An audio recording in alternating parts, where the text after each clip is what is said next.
Man, I could have sworn we were going to find him, like, OD'd in his bed or something, but now I'm not sure what's going to happen. I slowly make my way to school, repositioning the heavy bag every few steps. I'm starting to wish I hadn't been so stubborn about taking the entire load.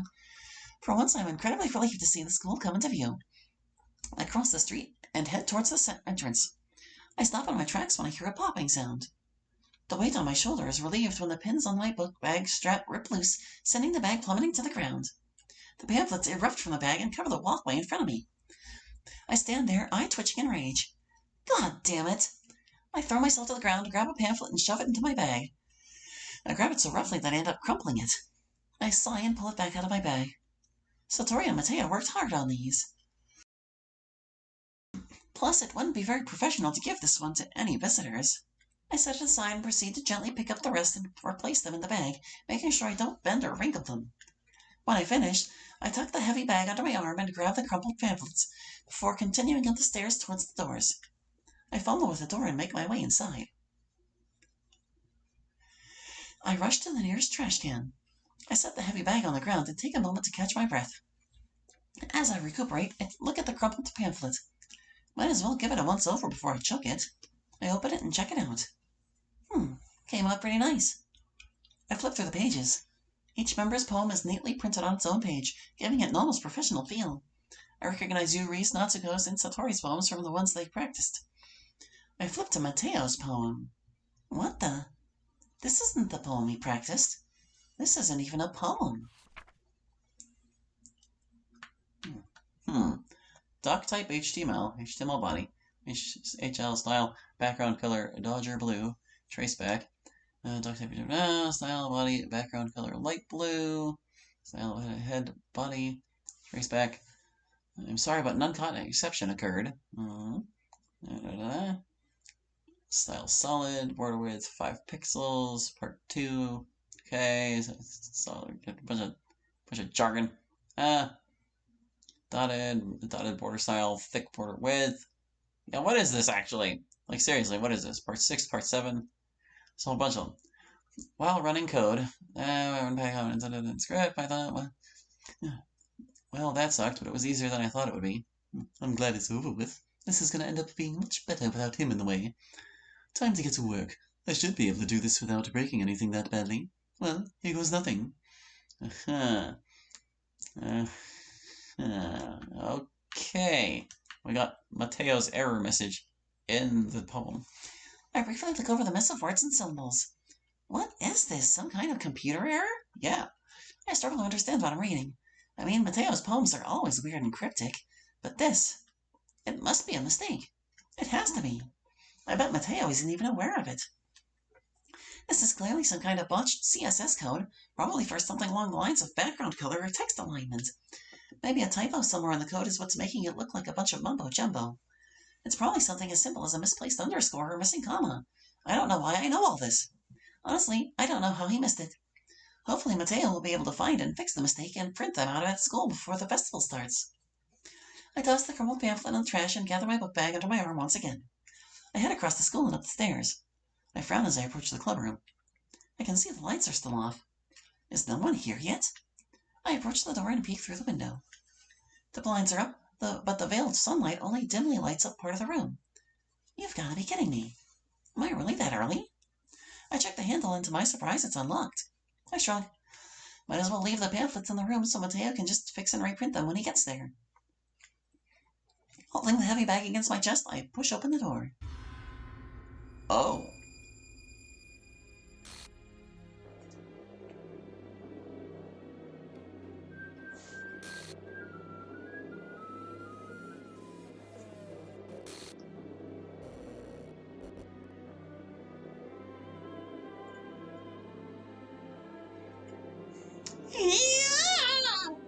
I drop the bag to the ground, spilling the pamphlets everywhere once again. But it's impossible to care about that at this point. I can't believe what my eyes are showing me right now. What the hell? What the hell? I suppress the urge to vomit. My legs lose their strength and I crumble to my knees in horror. My head is reeling. Why would Mateo do this? He never seemed unhappy or depressed. It doesn't make any sense. I don't understand. There's no reason for him to have done this. How could... Whoa! What the... Huh? What happened? What's going on? Where am I? I can't see. I can't move. That's weird, said someone. Why isn't this working? Oh, Maybe if I clip out this section. ow! What the hell was that? Damn it! Why can't I delete her memory without hurting her code? Delete my... Who is speaking right now? I'm not as good at this as I thought I'd be. Hopefully I'll be able to fix it before the game restarts. Hey, I can hear you. Stop ignoring me. Who are... Ah! It hurts. Stop it! Get out of my head! Get out of my head! Get out of my head! Get out of my head!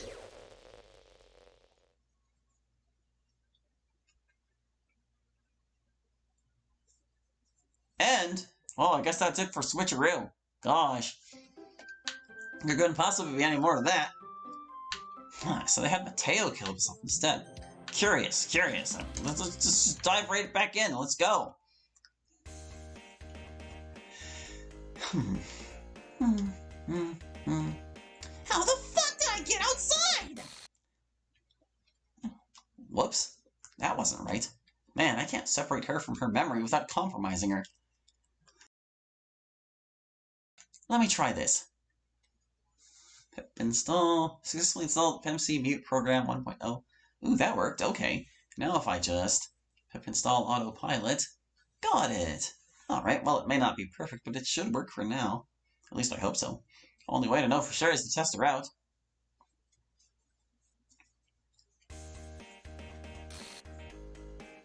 It's an ordinary school day like any other.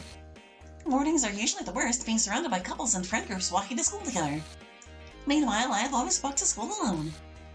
I always tell myself it's about time I meet some boys or something like that. But I have no motivation to join any clubs. I get detention too often anyway. I'd never be able to attend club meetings with my record. Even if I can manage to avoid getting into trouble, most clubs would probably be way too demanding for me to want to deal with anyway. The school day is boring as ever, and just when it's finally about to be over, I go and get myself in trouble. Nothing serious, but enough to earn me some hefty detention time. It's getting late. I stare blankly at the wall and eventually nod off. Hey. Huh? Hi there. Hi. I don't recognize this guy, but his small stature makes me think he might be a first year. Whoever he is, he's kinda cute. Are you looking for something? I sure am. I need posters and markers for my club. I don't suppose you know if there are any supplies I can use in this classroom. Oh, yeah, there's some crap in the closet you can look through. Thanks. I watch as he makes his way to the closet at the back of the room. After ransacking the closet, he returns to the front of the room carrying a bunch of stuff. See you later. He says that to me as he heads for the door. But just before he gets there, he stumbles, dropping everything. Oh, come on. I immediately jump to my feet and run to help him. Man, it's not gonna be very fun to try and get this stuff back to the club. I appreciate you helping me pick everything up, though. No problem. Well, where's your club room anyway? Upper story. I can see how getting all this stuff up the stairs might pose a problem for him. I can help you take the stuff there if you want. You can? Sure, I'm not doing anything. And I don't have to be anywhere. Awesome. I brought some donuts to the club today, so feel free to grab a couple when we get there. It'll be my way of thanking you. Thanks. It's not necessary since I don't mind helping out. But I don't mind sampling one while I'm there. I take half of the load. I'm Hallie, by the way. I'm Natsu. Nice to meet you. Likewise. I leave the classroom with a bit of a skip in my step. I would gladly sell my soul for a donut, so hoping get these supplies to their destination in exchange for a view is a very fair price. I follow Natsu across the school and up the stairs to the section of school I rarely visit, being generally used for third-year classes and activities. It's already pretty late by now, so the halls and rooms are dark. My first instinct is to head down the hallway, but Natsu instead leads me to a strange door off to the side of the corridor. He jiggles the handle and pushes the bottom of the door with his foot. The door opens and Natsu steps inside. I stop at the entrance. Inside, another set of the stairs ascends, disappearing into the shadows. Weird, I didn't even know this school had another story. Maybe it's an attic? Natsu stops near the midway point and turns to look down at me. You coming? Of course. I timidly start going up the stairs, shutting the door behind me. The hallway is incredibly narrow and dark. There's no light anywhere. I don't even know how Natsu can see where he's going. Natsu, why is your club room up here? Oh, they're out of empty ones right now. So we had to make do. Are we even allowed up here? Well, technically no. But no one ever comes up here anyway. Besides, it's only temporary until a classroom downstairs becomes available. I follow quietly, feeling uneasy. Finally, we reach the top of the stairs. I peer over the top of Natsu's head. The corridor is dark and colorless. The only real light source up here is a single blinking iridescent bulb, the illumination being so dull it's only noticeable from the top of the stairs. The bulb hums and crackles with each flicker. It feels cold up here. There's dust on the windowsills and cobwebs on the doors. There's an overall musty smell that fills the entire space. It looks like no one has been up here in years. I guess I can understand why no one comes up here. Bad wiring, poor ventilation. There's probably even mice living in the walls. Nah, people don't like coming up here because of the rumors. Rumors? What rumors? Anyway, the club room isn't here. Okay then. Natsu approaches a wooden door that has had the paint stripped away. It's the only door without a small window on it. I follow as Natsu swings open the classroom door with a sickening creak. I'm back, guys. Ah, I see you've brought a guest with you. So we've got boy one and guy one. Oh, great, a girl. Let the nagging begin. Who said Satori? Satori, shut up. She was helping me with the supplies because you're useless. All words escape me in this situation. This club is full of incredibly cute guys. Gentlemen, please. The tall guy turns towards me after gently scolding the others. You needn't pay them any mind. Welcome to the Literature Club. It's a pleasure meeting you. My name is Yuri, and the little tempered one is Satori. Of course, you've already met Natsuko. It's Natsu, Yuri. You know that. I've told you so many times already. Natsuko responds through gritted teeth. It's weird that he has a girl's name. No wonder he doesn't like to go by it. Well, it's nice to meet all of you. I'm Hallie. I assure you the feeling is mutual, Hallie. It is for me, at least. The one named Yuri, who appears comparatively taller and more mature than Natsuko and Satori, hasn't stopped looking at me since I walked in. So, now that you've helped Natsuko with the supplies, you're gonna leave, right? Surely you have somewhere else to be right now. That's not gonna be in the history for me to catch, is it? Oh no, it is. Should I assume this is Mateo talking? Or is this... Actually, I kind of feel like this might be our inner monologue rebelling at whatever the heck they did to us earlier. What's wrong with you, Satori? Actually, I was also invited to have a couple donuts. Is that so? Satori briefly glares at Natsuko. Aren't those supposed to be for members only? Hey, I brought them. I say you can't have any. So mind your business. I'm the club president, so it technically is my business. Well, I'm the vice president. Now stop being a sourpuss and leave her alone. Satori shoots me one last contemptuous glare before taking a seat. I wonder why he's so mad at me. I don't even know him. That's bullshit! Let me out of here! You can just ignore him when he gets too moody. He's like that a lot. Natsuko whispers this in my ear. Come on, the donuts are over here. And while we're at it, how about I make some tea as well? The guys have a few desks arranged to form a table. Yuri walks to the corner of the room and opens the closet. Meanwhile, Satori and Natsuko sit across from each other. Still feeling awkward around Satori, I take a seat next to Natsuko. He scoots a tray towards me. The foil has already been peeled back. Help yourself. Don't mind if I do. I reach inside and pull out a glazed donut. Natsuko watches eagerly as I take a bite. It's delicious, thank you, Natsu. Well, you know. Thank you for helping me. My pleasure. So this is a literature club, huh? That's right. I know it sounds dull, but it's really not like that at all, you know. When did you guys start this club anyway? About a week ago. I guess that explains why there aren't a lot of members. Well, it's not exactly easy to try and convince people that literature is fun and worthwhile. That's right, it's why we're looking forward to the festival. It's gonna be our only chance to try and grow this club before we graduate, right, Satori? I guess. Satori reluctantly agrees. Such different guys, all interested in the same goal. It must have been hard for them to start this club. Anyway, you've had your donut, Hallie. We'd like to commence our meeting, so if you don't mind. Jeez, no wonder we don't have any more members.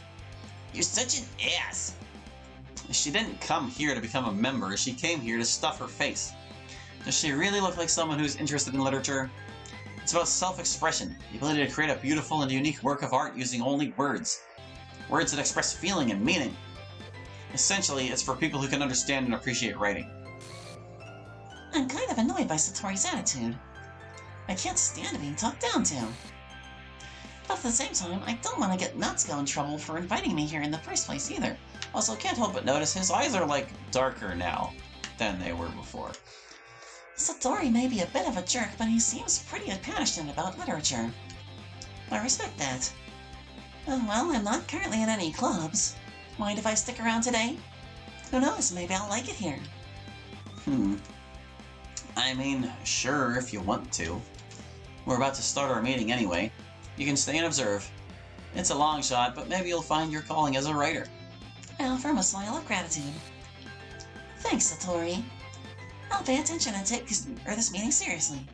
Whatever. Yuri returns with the tea set and places a cup in front of each of us. You keep a whole tea set in the classroom? Don't worry, there are no teachers up here to object. Besides, doesn't a hot cup of tea help you enjoy a good book? I guess. Quit trying to impress her, Yuri. I wasn't.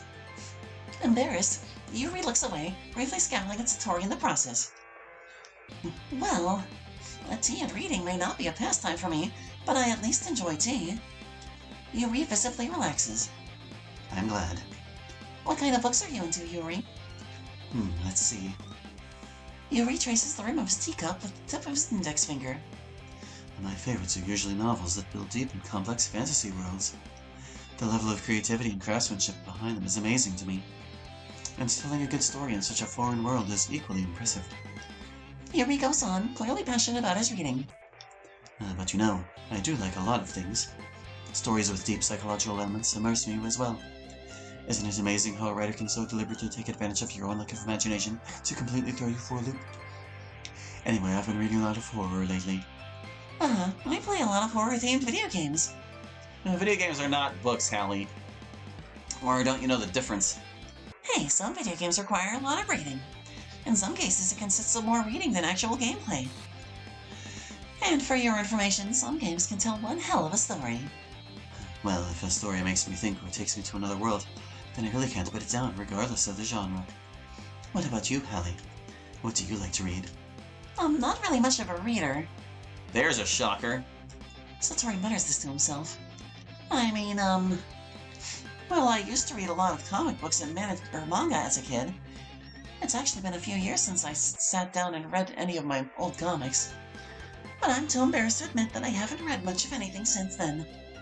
Natsuko-san lifts his head like he wants to interject. But then he appears to change his mind and remains quiet. Yuri, meanwhile, just chuckles softly. Well, I'm sure if you stick around, you may wish to expand your horizons. I'd love to suggest some of my favorite surreal horror titles if you'd be interested. Yuri sips his tea in a sophisticated manner. Sure, sounds cool. I say that with an unenthused tone. I wish I could relate, at least at a minimal level. But at this rate, Yuri might as well be having a conversation with a rock.